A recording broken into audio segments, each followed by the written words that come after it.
Magandang umaga po, magandang tanghali, magandang hapon, magandang gabi, mga kaantingero-antingera ko dyan. Ang video po na ito ay tungkol po sa kung papaano natin malalaman kung tayo ay may kasamang engkanto. Ano po? Papaano natin malalaman kung tayo ay may kasamang engkanto? Kung ang video po na ito ay hindi para sa inyo, please skip po pero kung ito ay sa inyo, let's continue po na panonood para malaman natin kung paano ninyo malalaman kung kayo ay may kasamang engkanto. O kung hindi naman po yung engkantong masama, yung engkanto na gusto kayo maging kaibigan o gusto kayo turuan kung paano manggamot. Ano po? So, ang una-una pong ninyo mararamdaman ay na taas ang balahibo ninyo. So, dapat po malaman ninyo kung ang nararamdaman ninyo ay taong hindi nakikita or multo. Ano po? So, kung taong hindi po nakikita, tulad ng halimbawa ng mga engkanto, dapat alam po ninyo yan kung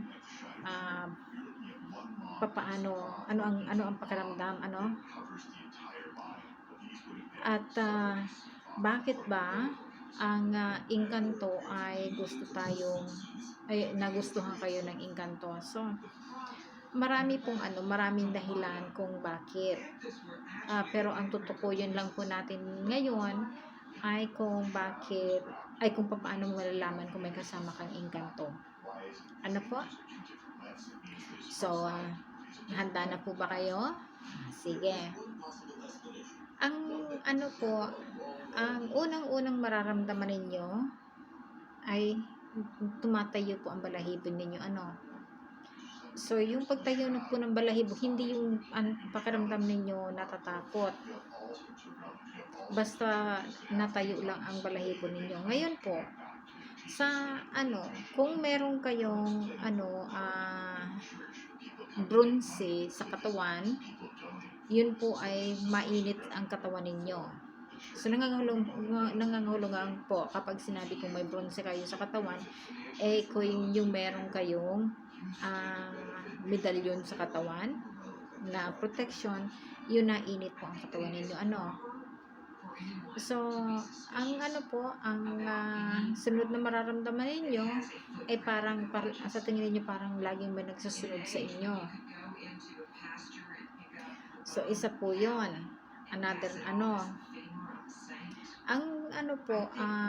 pangatlo, ito po ay yun pong una, pangalawa, simpleng lang po yun, simpleng dahilan or simpleng sign. Pero ito pong itong next na na sign ay medyo delikado. So, pwede pong lagi kayong nilalagnat, or lagi kayong may sakit. So, kung hindi naman po kayo nakulam or hindi naman kayo wala naman kayong sakit ng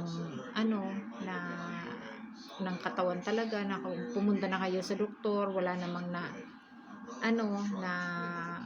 laman ang doktor na may sakit kayo, tapos hindi naman kayo nakulam, yun ay nagugustuhan po kayo ng engkanto.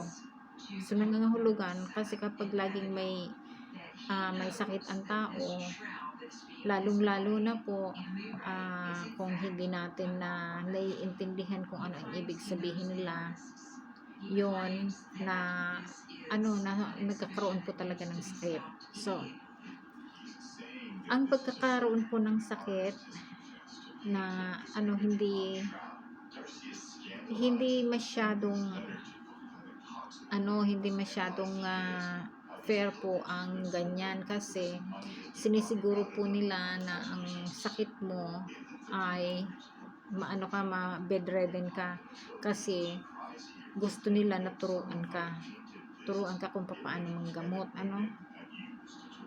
So, yun po ang dahilan kung bakit laging may sakit ang tao minsan, na kung wala namang nakuha ang doktor na na sakit, o kung hindi ka naman po na kulam or na barang, or kung ano pong sakit, kung basta na gustuhan ka po ng engkanto pero gusto ka nilang turuan na maging manggagamot.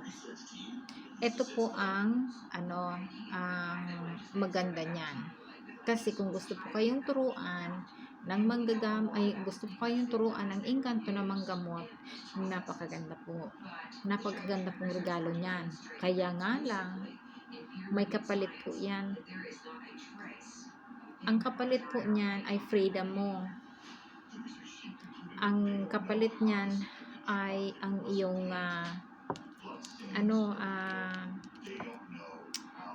freedom para mag-iba ang takbo ng buhay mo.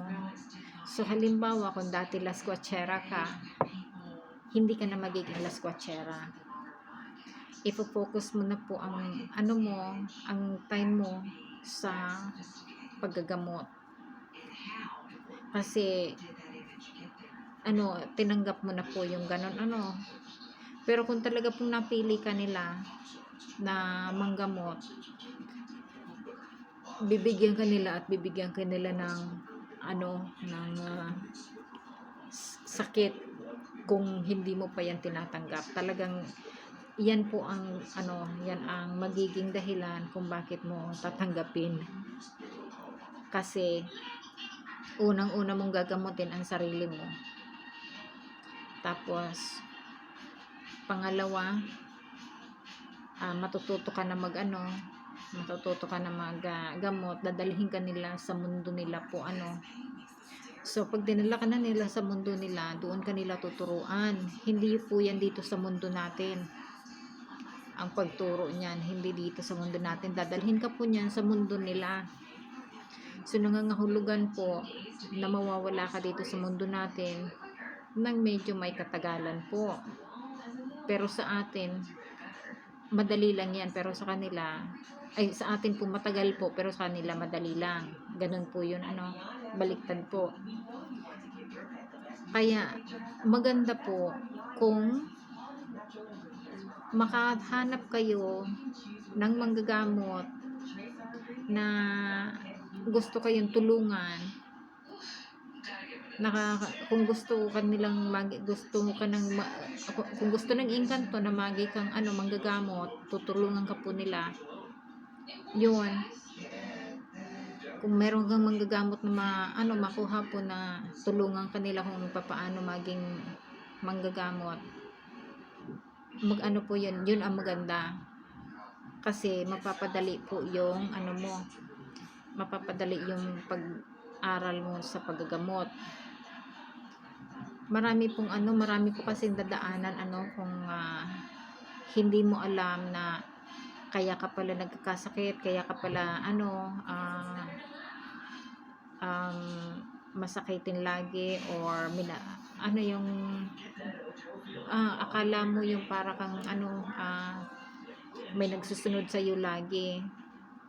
Yun, kailangan po kasi tanggapin yun, kung ano man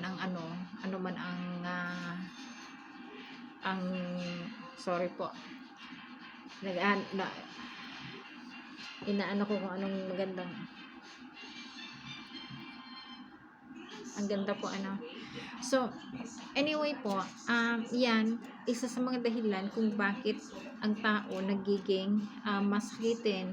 Kasi kung ang taong hindi nakikita kung ang mga engkanto gusto ko nilang turuan kung paano maggamot, po.